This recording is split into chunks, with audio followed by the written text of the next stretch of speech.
Nahuli naman sa grocery store sa Pagadian City ang pagnanakaw ng isang babae na agad namang naaresto ng mga otoridad. Sa Lipa City, Batangas, patay naman matapos mabundol ng bus ang isang motorcycle rider. Ang mainit na balita, hatid ni John Consulta. Sa pool sa CCTV ang pagnanakaw ng isang babae sa grocery store na ito sa Pagadian City, mag-alas 6 ng gabi nitong Biyernes. Sa kuha, makikita na ka ng suspect na kunwari abala sa pamimili. Pero binubundutan na pala ang customer na nakasling bag.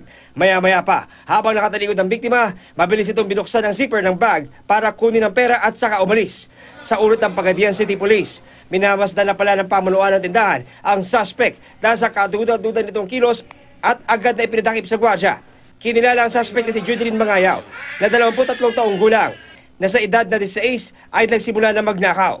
Desidido namang magsampa ng kaso laban sa suspect ang pamunuan ng tindahan. Sa Lipa City, Batangas naman, patay ang isang rider ng motorsiklo matapos mabundol ng bus nitong Huwebes ng gabi. Kinilala ang biktima na si Archie Buso. Sa paunang investigasyon, nakatigil ang motor at liliko sana pakaliwa ng bahagip ng bus na nasa likod niya. Wala rin daw ilaw sa pinangyarihang kalsada.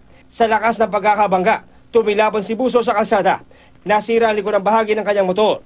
Ayon pa sa mga nakasaksi, sa halip na tulungan ng bus driver na si Edwin Carandang ang biktima, ay sinagasaan po umano niya ito. Tinangka pa umanong tumakas sa suspect pero naharang ng mga namamasadang tricycle. Kusa naman itong sumuko sa pulisya. Labis-labis naman ang dalamhati ng mga kamag-anak ng biktima sa kanyang pagpanaw. Sa Tanawan City, Batangas naman, patay ang 21 anyos na lalaki matapos barilin ng di pa nakikilalang gunman.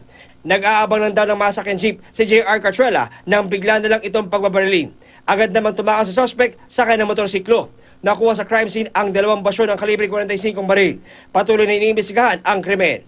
John Consulta, GMA News.